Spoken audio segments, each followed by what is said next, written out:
capital of Indonesia, a dynamic city powered by 10 million people. Hidden among its modern cityscape still stand structures that hold the secrets to its glorious past. Like an old watchtower overlooking the Bay of Jakarta. A museum that traces its origins back to the 17th century. Impressive buildings that once held millions of dollars worth of goods. And scattered throughout the city, architecture that reveals a European influence. For example, this is basically classical Europe. It has eclectic touches. The pillars are naturally Tuscan. It's Italianate, which was very popular in Europe. But how did these buildings come to exist? What were they used for? This is the story of how Jakarta was built, back when the city was known as Batavia. Jakarta, a city high on the energy of over 10 million people. It has the world's hottest social media scene and luxury property market. Jakarta is also unique, for it is one of the oldest cities in Southeast Asia, tracing its origins back to the 4th century. Beautiful historical buildings have been painstakingly preserved and maintained, and still stand today. However, if visitors took a closer look, they would be able to see many clues throughout the city that reveal the city's remarkable history.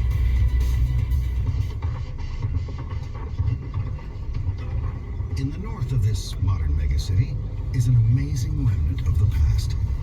The old port of Sunda Kelapa, home to one of the last sail-powered trading fleets in the world.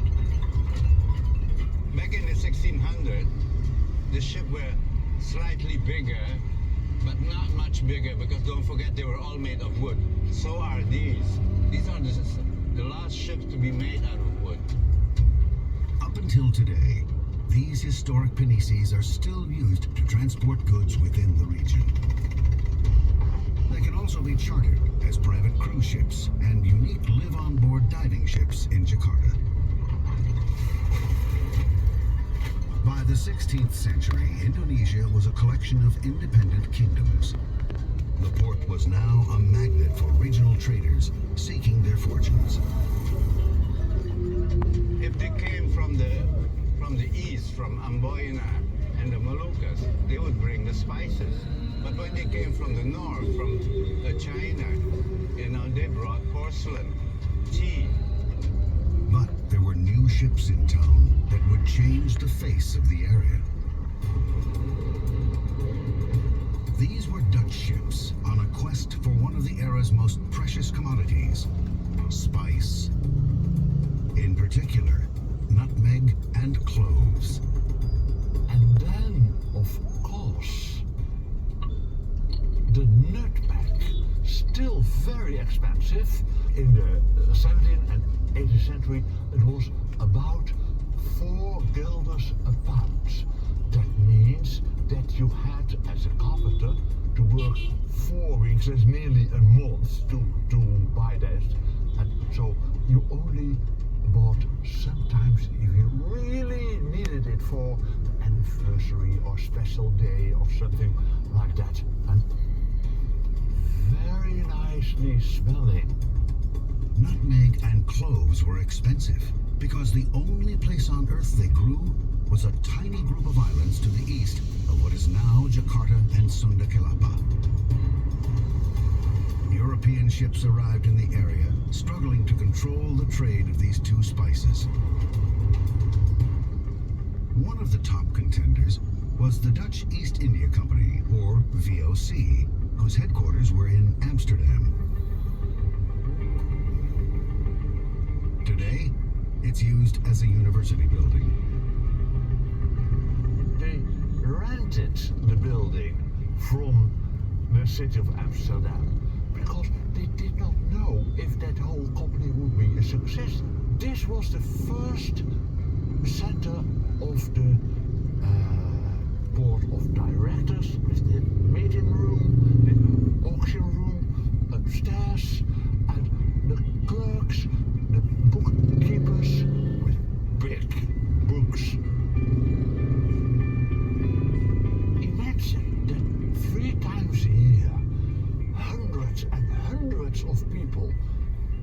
entered through that gate. On their way, climbing up the stairs here, and struggled themselves in to get a job. Established in 1602, the aim of the massive merchant shipping company was to dominate trade in Asia. All those people entered this room, had to register officially. And where did they come from? From Germany, from Holland, from all parts of Europe. Because, well, it was not a very well-paid job to be a soldier for the VOC, but you had a roof and you had food, so it was okay.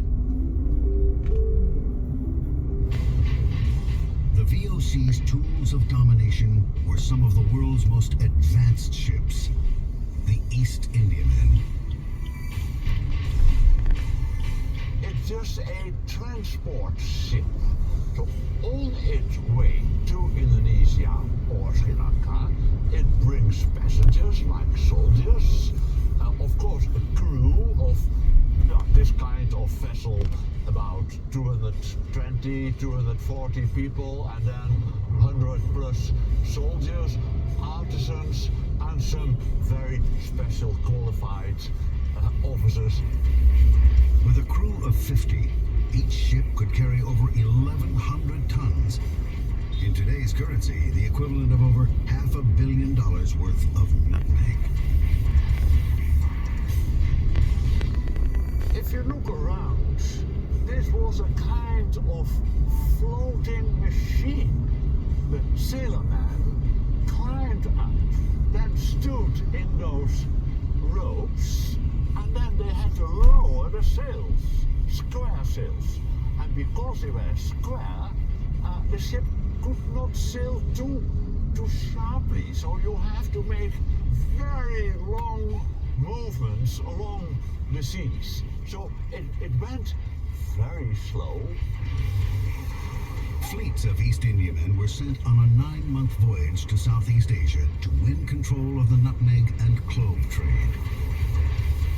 Sail-powered pinnaces would transport goods from the spice islands around Indonesia to Sunda Kelapa. From Sunda Kelapa, the East Indiamen would then transport the goods back to Amsterdam. Today, similar pinnaces can still be found anchored in Sunda Kelapa, giving visitors to the port a unique glimpse into the past.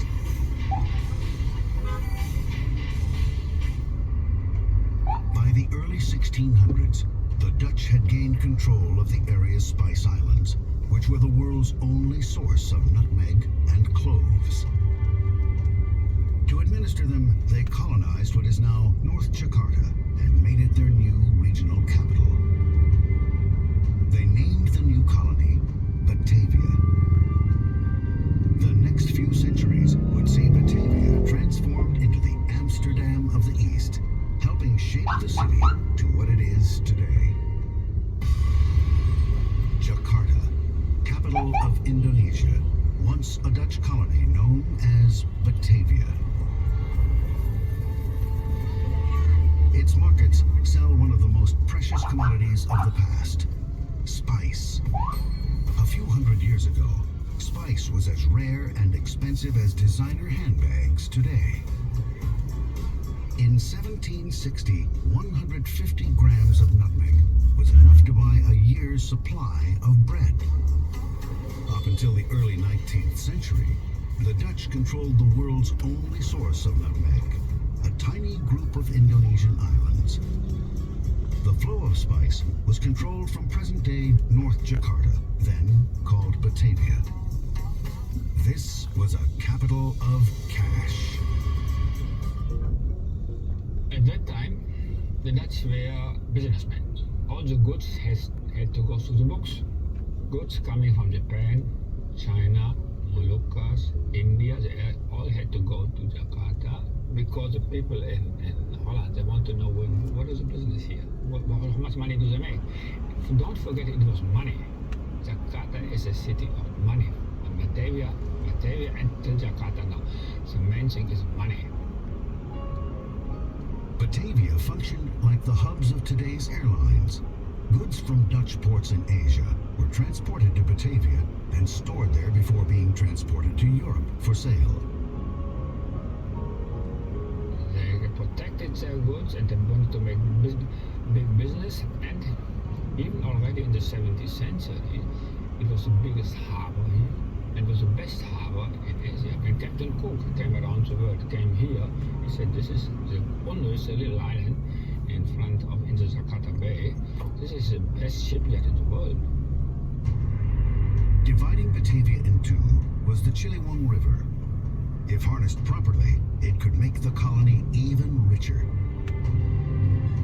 The plan to divide the river up was inspired by the city of Amsterdam.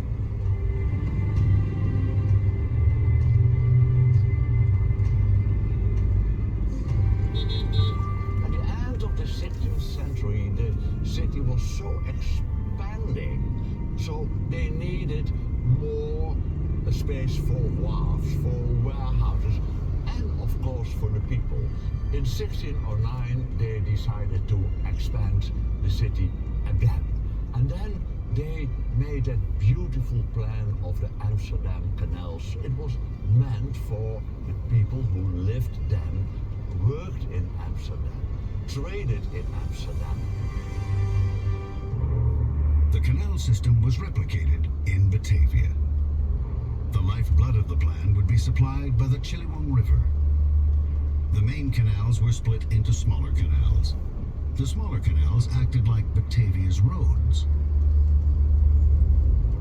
But it was the canal that is now called the Kalibasa, or Big Canal, that kept the money rolling in.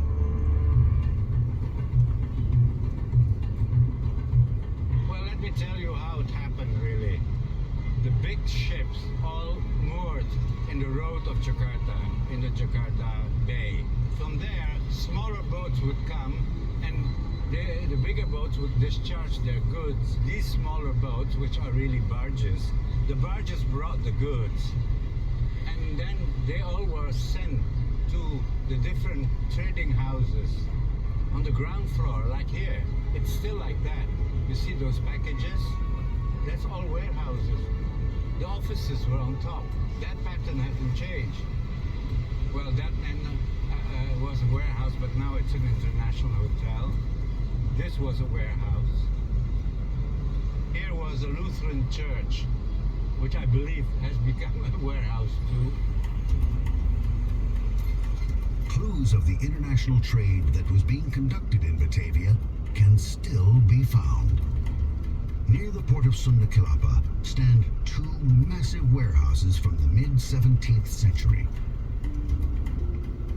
They feature solid structures built in a typical Dutch style with big iron hooks supporting the exterior. The structure of the warehouses was strengthened to protect it against the rain and wind. The warehouses were fortified, for they were used to store precious trade goods like spice, gold, and tin. In a bid to preserve the historical buildings, the city has converted it into the Bahari Museum. This is now part of the Bahari Museum, the Maritime Museum of Jakarta, but they have problems really using it because the space is so huge. The wood, you know, massive wood all over the place, all came locally from the teak estates in West Java. You can judge also the strength, and they were very well made. They're not yet eaten by white ants. So goes with the floor. You know, it's still basically the original building. Nothing has been changed. Look at the windows, which are also built with massive wood panels and with very strong iron bars. You should imagine that these spaces were so large because they needed a lot of space to keep their merchandises. So you have to imagine that this was really full, you know, stacked maybe till the ceiling. Don't look too high because that's an air-conditioned system, which is totally incongruous in the original building. With trade infrastructure in place, the spice flowed and Batavia boomed. But the trouble with having money is that everyone wants a piece of it.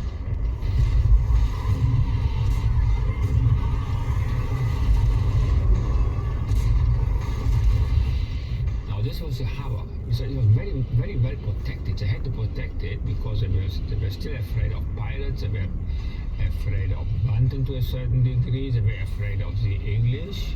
They had war with the Portuguese and with the Spanish in Manila, so they had to protect it. Fortifications were built to defend Batavia. A huge castle guarded the coastline. Around the old town area, massive walls were erected. Across the street from the Bahari Museum stands one of the last fragments of these fortifications.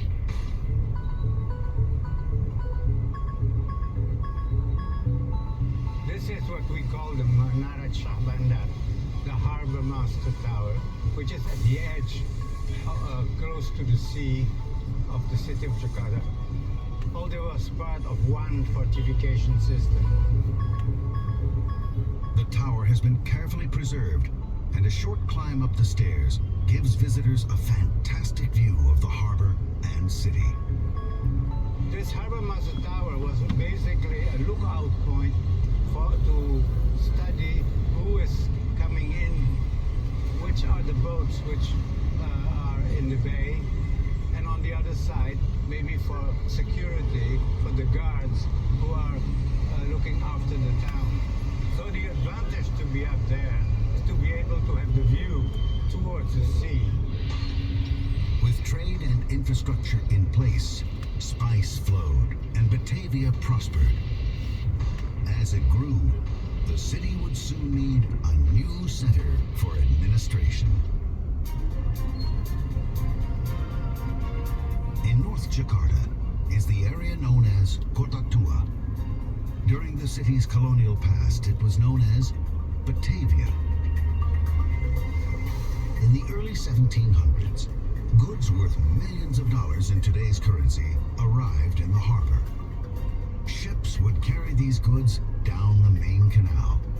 Then it was onwards to the warehouses that lined both sides of the canal.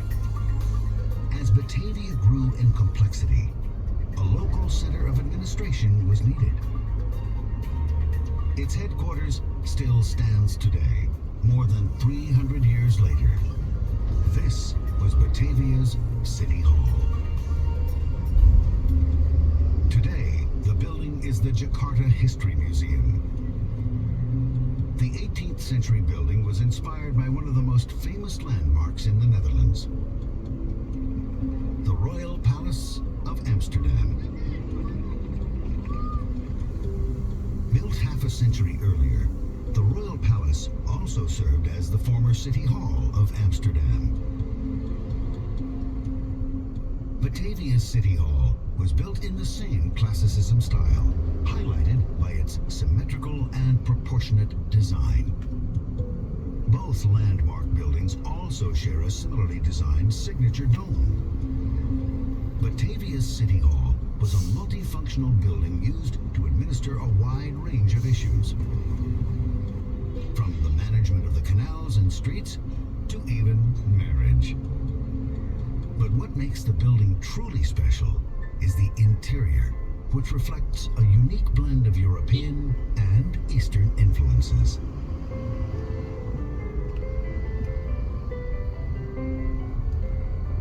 I would like to show you a feature of this grand staircase, which basically is European, but also with French influence. But on top of it, you have these two lions, who are obviously Chinese in character and were maybe given as gifts from the Chinese community. It is still home to rich remnants of its past, such as furniture made from enormous teak trees with elaborate carvings. They had to show how important they were, how rich they were. And beside that, they also had to show to the others, the Javanese princes who would visit the castle, you know, that they had something beautiful to display.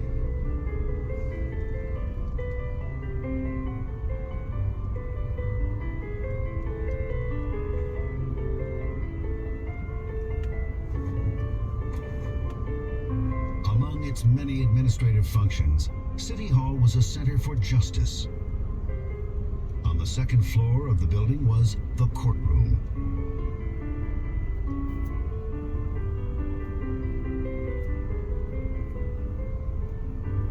This is the room which maybe was the courtroom. And you see that alcove. Maybe there was there a statue of Minerva symbolizing justice. But it certainly needed a bigger room because this is where the judges were, the lawyers, and people who would come and complain. As business boomed in Batavia, so too did business disputes. Here it was people who had to settle problems like debts, people swindled in their companies and whatnot. It's more administrative. However, a nastier fate awaited those who were found guilty of more serious crimes. So here are the dungeons, or the prison, which are all in the basement at the back of the city hall. So here we are in the basement of the city hall. It is rather low. I cannot stand. And this is where they kept prisoners, according to the information we got. But there was also the two wings were also prisons. But one prison was for the civilians, and the other was the political. The political ones are those who were caught, while revolting in some places around the islands and brought here to be tried and put into a confinement, some permanent, some not. Prisoners will be kept here for a few days sometime, but many for a few months and even years, I believe.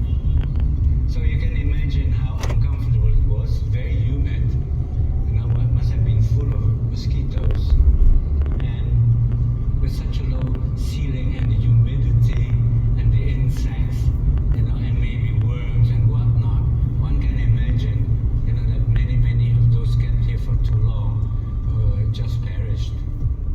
For those who denied their crimes, some gentle persuasion was employed. At that time, you don't sentence a people, a man, before he had agreed, said he did this. So the people were tortured as long till they agreed. God was forbidden to punish a person who did not confess that he did it. And then it could be said.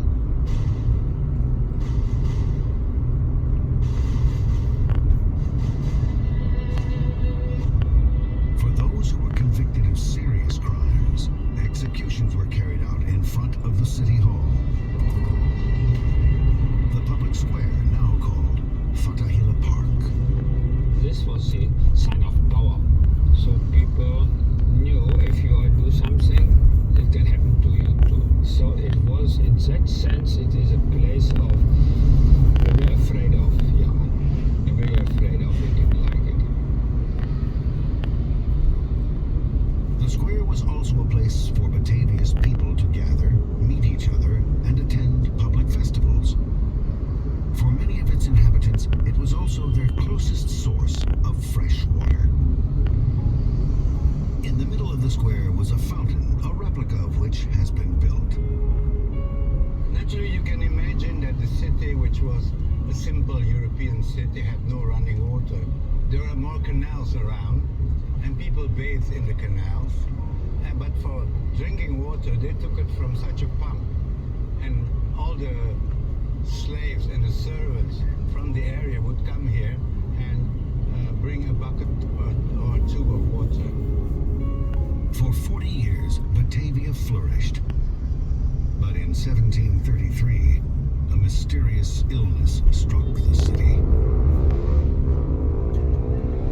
If you look at the people who died, if you heard the traffic, very quickly the death rate goes up very quickly.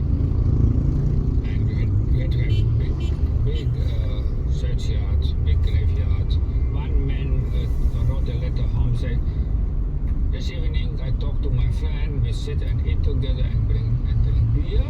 Next day he died. 1 day later he is buried, and a day later nobody cares about and thinks about it. More men arrived to take the places of those who died, but they too fell ill. Batavia had turned into a death trap.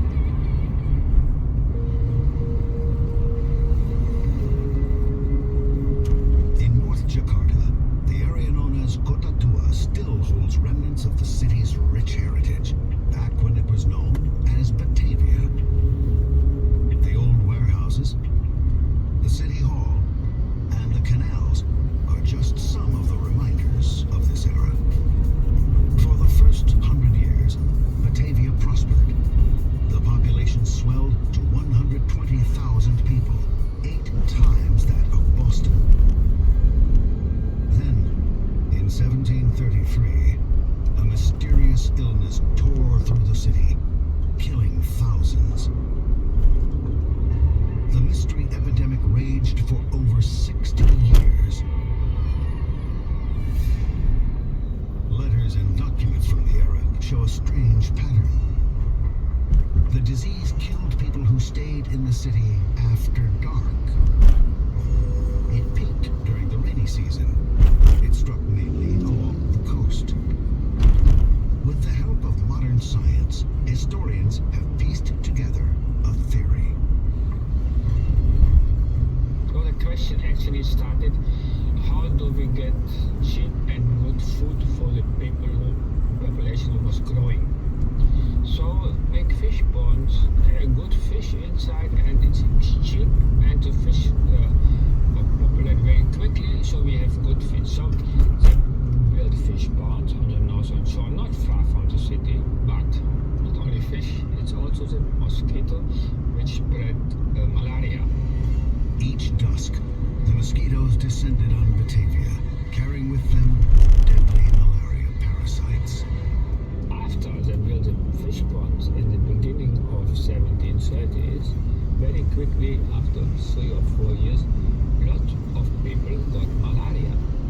Even if you survive, you get weak, you get lazy, they don't work, they can't work heavy work, and we need people who work hard. In a harbor city, we had to need people who work hard. So this was a very big blow for the business, for the people working in Batavia. The malaria was so dangerous there that 70% of the newly arrived persons died within a year. And I remember from a travelogue a brother who said, now from the 100 soldiers who arrived with me in Batavia, I know only 3 who have survived.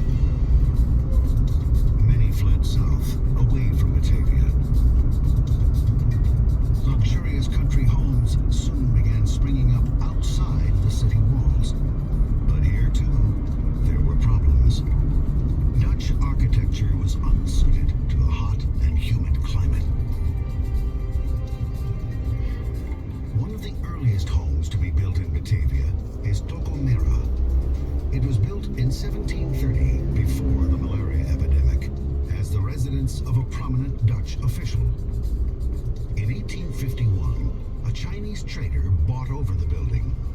The brick walls were then painted red, because red is an auspicious color in Chinese culture. This house follows the style of the earliest Dutch colonial architecture. Solid walls, enclosed space, flanked by other buildings, and poor air circulation. In other words, in the tropical climate, very much like an oven. But by the time of the malaria epidemic, the Dutch had learned from local Javanese architecture. The Javanese influence helped shape this new wave of improved architecture. Today, one 18th century house remains as an example of this later generation of buildings. The house of Governor General Reiner de Klerk still stands today as the National Archives building. To build these houses, the Dutch applied local architectural designs that were better adapted to the hot and humid climate. See the high ceiling, which is really typical of the old country houses in those days because of the climate. At that time, the Dutch people, they were surprised how hot the climate is. So they built up with the high ceiling and the long window. See, come over here, see the way the window. This is the window is already open. When you want to close it, you just do this, right? Okay.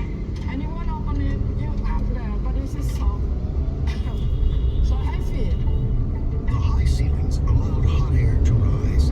This pulled fresh air into the house through the large windows. And when you compare to the house in the Netherlands, it's small and very packaged, because the weather.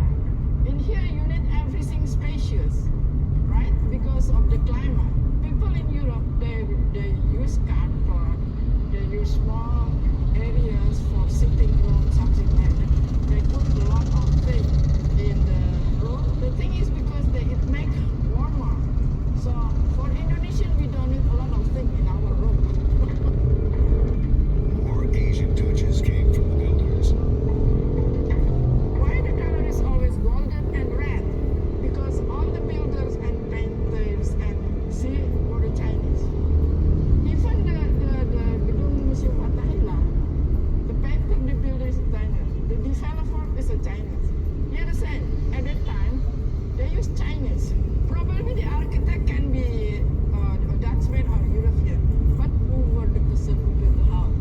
So they invited the developer, which is Chinese merchant, and he didn't only supply the manpower, the labor, but he also supplied the material.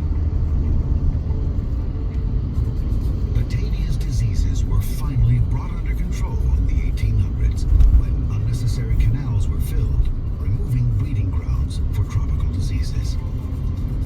Freed from the shadow of death, prosperity should have returned.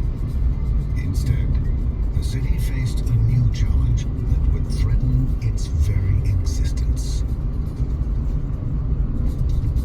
In the 16th century, Batavia was the hub of the international spice trade. But during the early 1800s, the Dutch lost its control on the monopoly of the spice trade. The price of spice soon dropped drastically. Batavia had to adapt or die. To survive, new plantations sprouted up across Indonesia, growing cash crops such as coffee and sugarcane. In this new economy, Batavia was to become cash crop central, the point from which these products were shipped to Europe.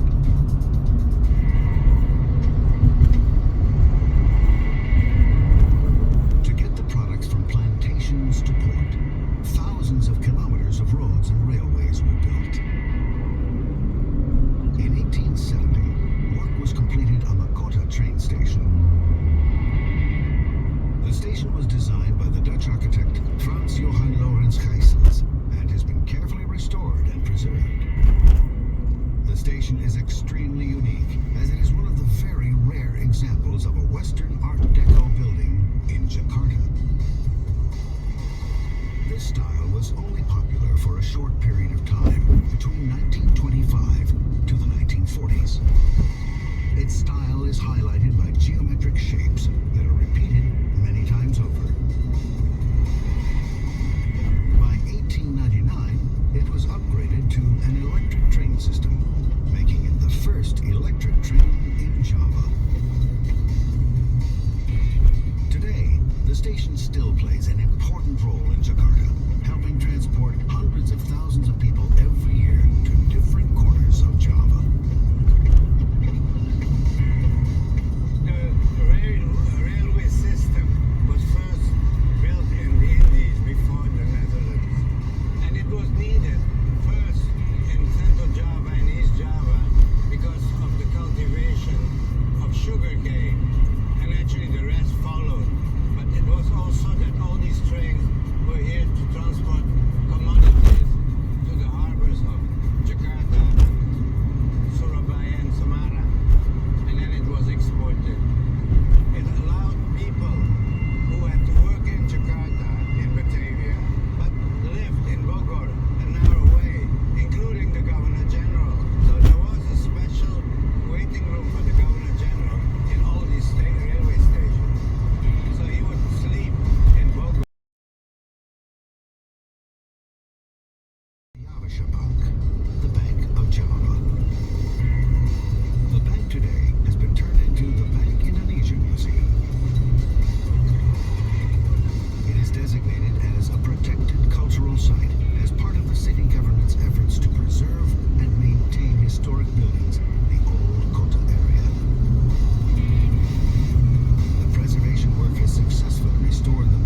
also provided a safe place to store the wealth of the colony.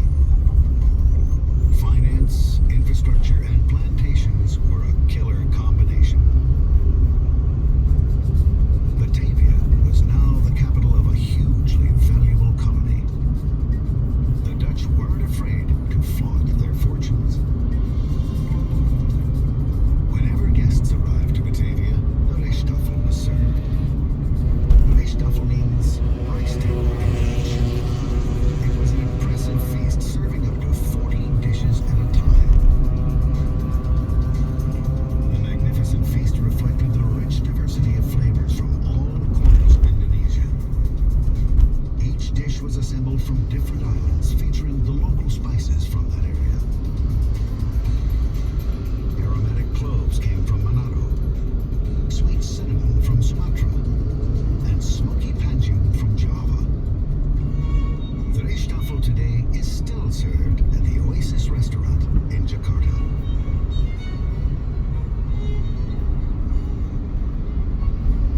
The Dutch even brought ingredients from a continent away. During colonial rule, the Dutch introduced bread and pastry to Indonesia.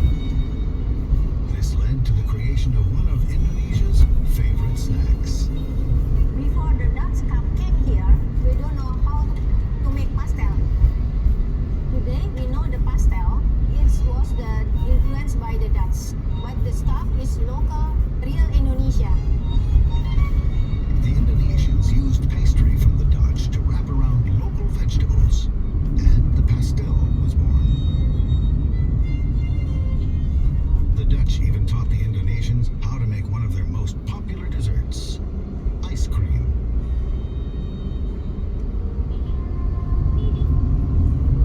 More than 300 years of Dutch colonial rule over Batavia ended in 1942 with the invasion of Japanese forces during World War II.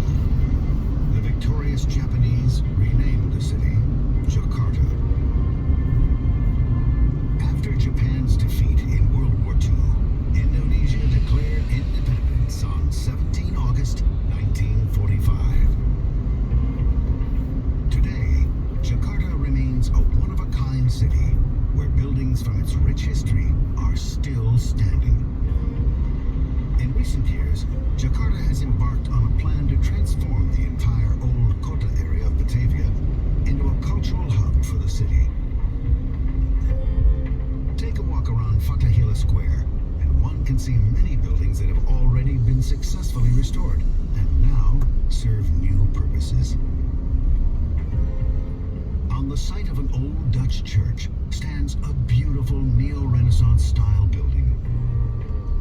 Formerly a warehouse, it functions today as the Wayang Museum. A short walk away is the former Court of Justice building that was built in 1870. Today, it is the Fine Art and Ceramic Museum, one of the most popular tourist spots in Jakarta. Meanwhile, the City Hall, once the center of government, is being restored. It is such buildings that serve as a reminder of the time when Jakarta was Batavia.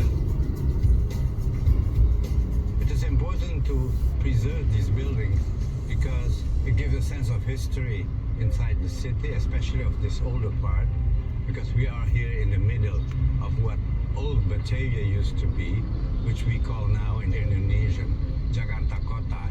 Kota meaning, in reality, the walled city, but the walls have disappeared.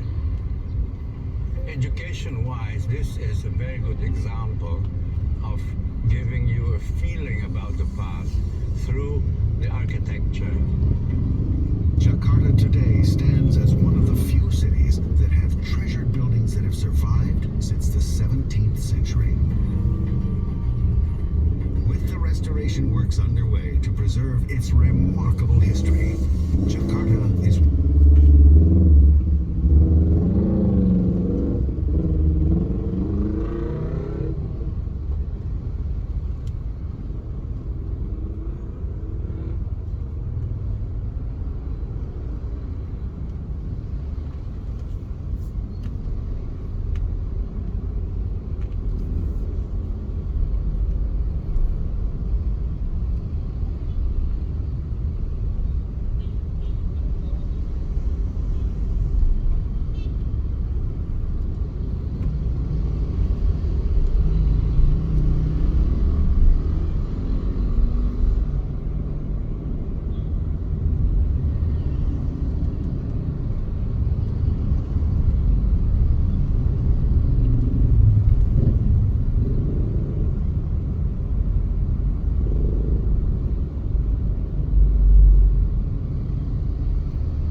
once again looking forward to welcoming the world.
siapa yang ikut serta, siapa yang ikut membantu.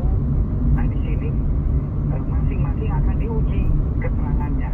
Di sana pun juga ketika dikumpulkan mereka akan berdebat sendiri gitu kan. Nah dari debat itu kita biasanya akan mengetahui apakah itu benar atau salah. Pokoknya kebohongan-kebohongan itu dengan rekonstruksi akan diminimalisir untuk meminimalisir kebohongan-kebohongan yang sudah dilakukan oleh tersangka maupun saksi.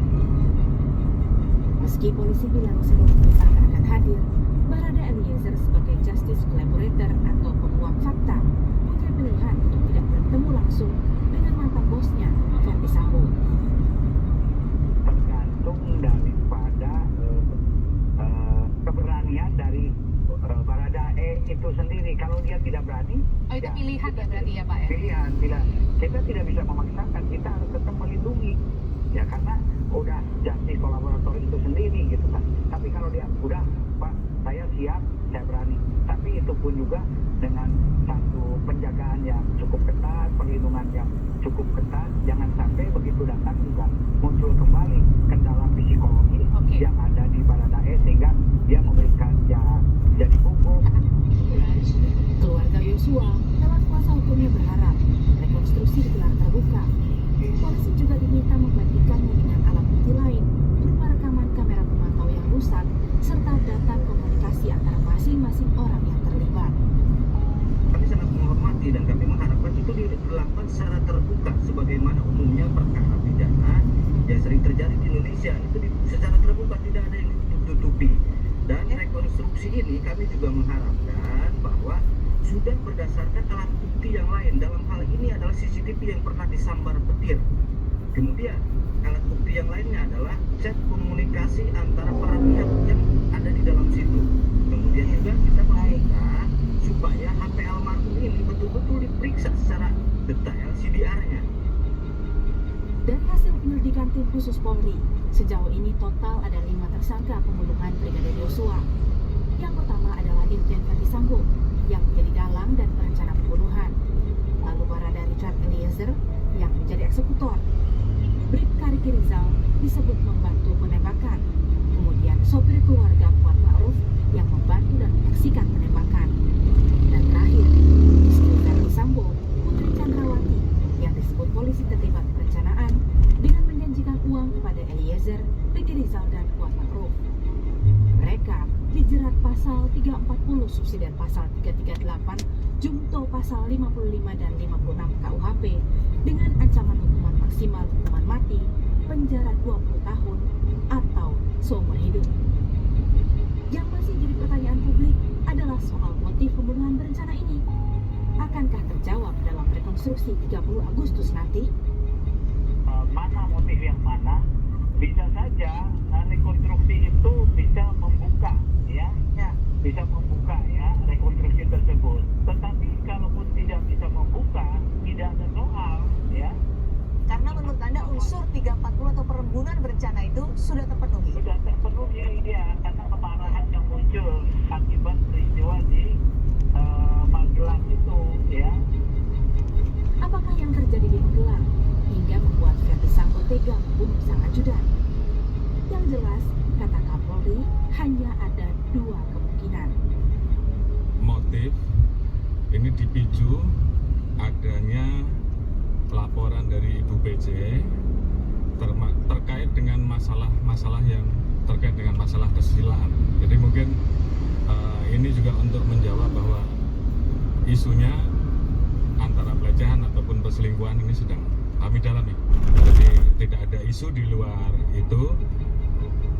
Tim Liputan Kompas TV. Saudara, polisi akan kembali melakukan rekonstruksi kasus penembakan Brigadir Yosua di kediaman Verdi Sambo di Duren 3, Jakarta Selatan. 5 orang tersangka direncanakan dihadirkan langsung dalam proses rekonstruksi. Rekonstruksi ulang akan dilakukan pada Selasa 30 Agustus mendatang. 5 tersangka yang penyidik juga akan mengundang Komnas HAM dan Kompolnas sebagai pengawas eksternal jalannya rekonstruksi. Saudara, rekonstruksi ulang penembakan Brigadir Yosua akan dilakukan 2 hari lagi. Lantas seperti apa persiapannya? Kita tanyakan pada jurnalis Kompas TV, ada Gracia Adur yang saat ini berada di kawasan rumah Verdi atau rumah dinas Verdi Sambo di Duren 3 Jakarta Selatan. Gracia, selamat siang. Rekonstruksi ini akan dilakukan pada hari Selasa nanti. Pantauan Anda, apakah sudah ada persiapan khusus yang dilakukan jelang rekonstruksi ulang?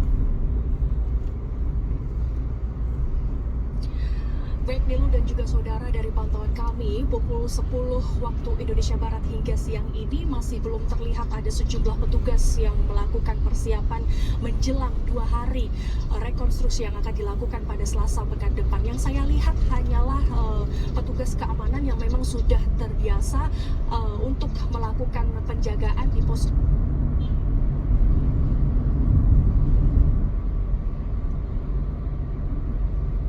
masyarakat yang selalu melihat perkembangan dari kasus ini, saudara. Dan perlu diketahui bahwa ini merupakan rekonstruksi perdana yang akan dilakukan Selasa pekan depan. Mengapa perdana? Karena polisi menghadirkan 5 tersangka yang akan dihadirkan secara langsung di TKP Duren 3 Jakarta Selatan. Di antaranya adalah Irjen Verdi Sambo, kemudian Barada Eliezer, Brigadir Riki Rizal, Kuat Ma'aruf, dan juga Putri Chandrawati yang ini nanti mereka akan melakukan rekonstruksi didampingi oleh pengacaranya.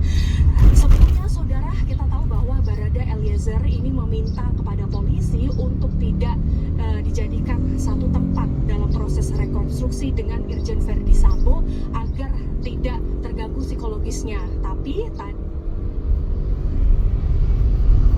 di pagi saya sempat bertanya hal ini kepada Kadif Humas Polri, Irjen Pol Dede Prasetyo, mengatakan bahwa rekonstruksi tetap dilakukan dengan menghadirkan 5 tersangka ini. Mengapa? Agar ini dapat memberi gambaran di lapangan khususnya bagi jaksa penuntut umum. Selain itu juga mereka adalah yang melakukan proses penembakan Brigadir Yosua, sehingga kelima tersangka ini harus dilakukan secara langsung agar gambaran umumnya di lapangan ini bisa kita lihat seperti apa. Dan yang perlu diketahui mengapa proses rekonstruksi ini harus dilakukan pada Selasa pekan depan, mengingat bahwa ini menjadi salah satu syarat untuk melengkapi berkas perkara yang pada tanggal 12 Agustus lalu berkas perkara dari 4 tersangka ini sudah diserahkan ke jaksa penuntut umum, sehingga rekonstruksi ini harus dilakukan secepatnya pada pekan depan. Oleh karenanya dari hal ini polisi ataupun Polri ini menggait pengawas eksternal, salah satunya adalah dari Kompolnas dan juga Komnas HAM, agar proses rekonstruksi ini berjalan secara transparan, akuntabel, dan juga objektif.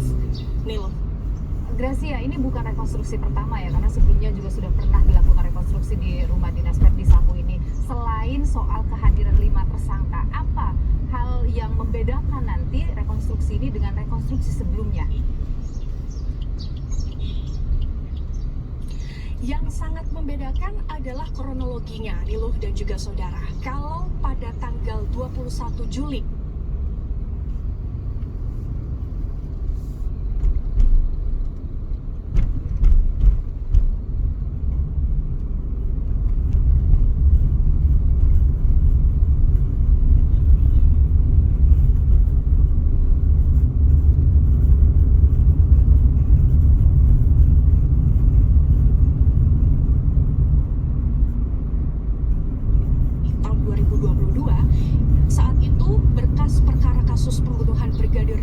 masih dipegang oleh Polda Metro Jaya, sehingga saat itu Polda Metro Jaya melakukan prarekonstruksi yang dilakukan di Balai Pertemuan Polda Metro Jaya, dan kemudian dilanjutkan esok harinya tanggal 22 Juli di TKP Duren 3 Jakarta Selatan. Nah, agenda prarekonstruksi yang dilakukan pada tanggal 21 Juli adalah soal kasus baku tembak atau tembak-menembak antara Barada Eliezer dan juga Brigadir Yosua Huta Barat.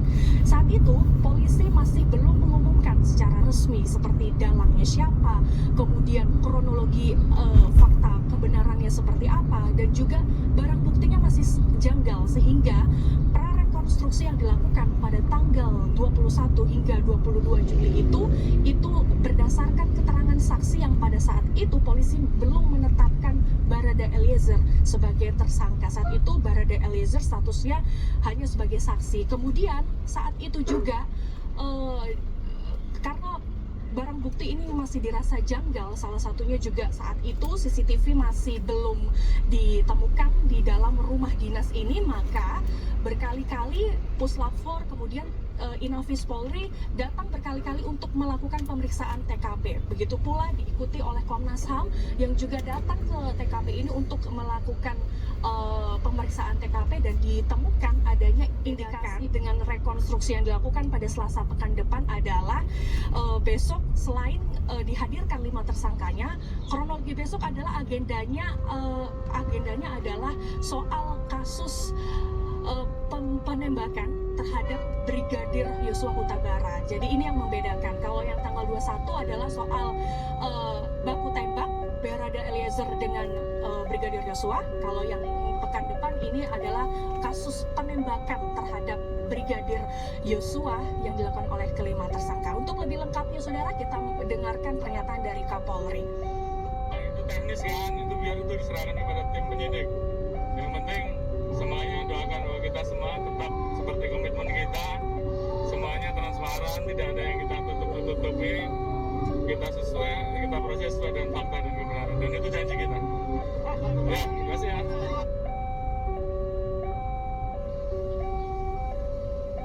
Iya saudara, kita akan tunggu bersama bagaimana rekonstruksi yang akan dilakukan pada Selasa pekan depan. Kemudian agendanya juga sangat padat. Selain rekonstruksi, pekan depan juga polisi akan melakukan pemeriksaan lanjutan terhadap Putri Chandrawati yang itu agendanya adalah konfrontasi atas keterangan terhadap 4 tersangka lainnya. Niluh. Kasih informasi Anda, Gracia Adu, jurnalis Kompas TV langsung dari kawasan Duren 3 Jakarta Selatan. Saudara, usai jeda berikut ini kami hadirkan informasi dari kantor SAR Bandung dan Jakarta yang mencari 8 awak kapal motor Sidara Hayu yang tenggelam di Laut Jawa Kamis lalu.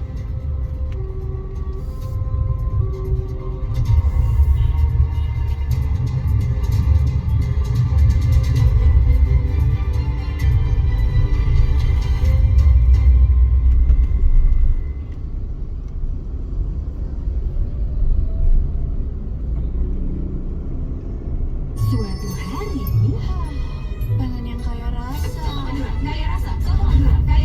Ini baru yang sedap soto Madura. Literally sedap, pasti dari rempah khas Madura. Sedapnya original dengan bubuk soto, keras daun jeruk, rasanya jadi makin spesial. Ini yang ku cari. Cobain inovasi baru, sedap soto Madura dari Wisnu. Teh mineral beda banget, lebih smooth, lebih segar. Teh mineral memang berbeda, mengandung mineral esensial, dikemas menggunakan 3 proteksi berlapis.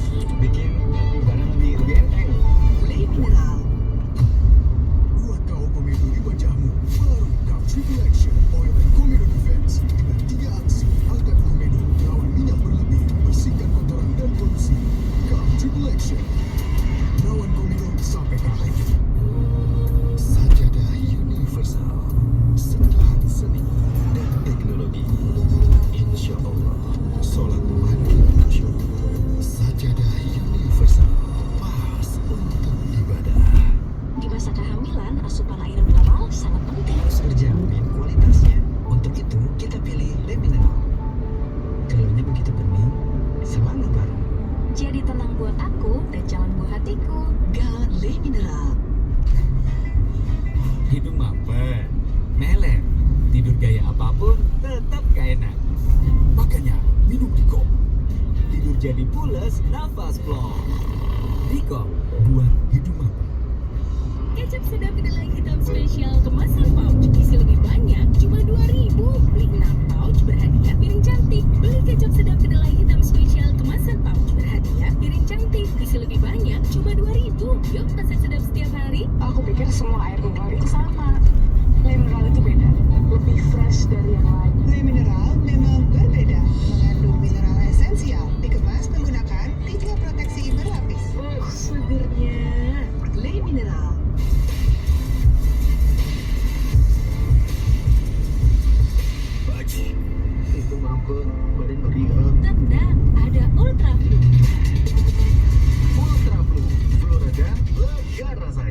Krisis kesehatan akibat pandemi COVID-19 belum sepenuhnya pulih. Perekonomian dunia belum sepenuhnya bangkit. Gotong royong semua pihak menjadi salah satu langkah yang membuat Indonesia mampu menghadapi krisis global. Di tengah tantangan yang melanda, kita perlu bersyukur karena Indonesia termasuk dalam 5 besar negara yang mampu mengendalikan COVID-19. Ikuti Seminar Pancasila 2022 Series 2 Minggu 28 Agustus pukul 8 malam. Kompas TV dipersembahkan oleh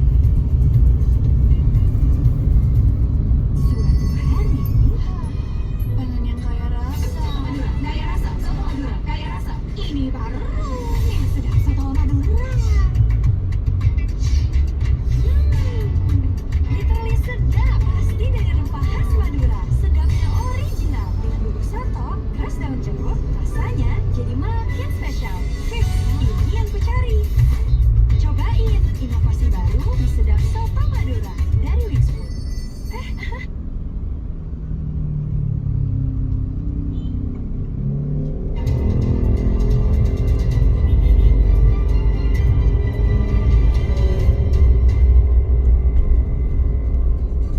Saudara, kantor SAR Bandung dan Jakarta melakukan pencarian 8 awak kapal motor Siderahayu yang tenggelam di Laut Jawa Kamis lalu. Kapal itu mengangkut 14 anak buah kapal saat tenggelam. Basarnas kantor SAR Bandung dan Jakarta mulai melakukan pencarian 8 awak kapal Siderahayu yang hilang di Laut Jawa wilayah Karawang, Jawa Barat. Dari 14 ABK, 6 awak diselamatkan kapal motor TB Mitra Pulau yang melintas dan dibawa ke pelabuhan Marunda. Proses pencarian dilakukan di sekitar area TKP terbaliknya kapal motor Siderahayu di perairan Laut Jawa dan diperluas ke wilayah perairan Laut Karawang.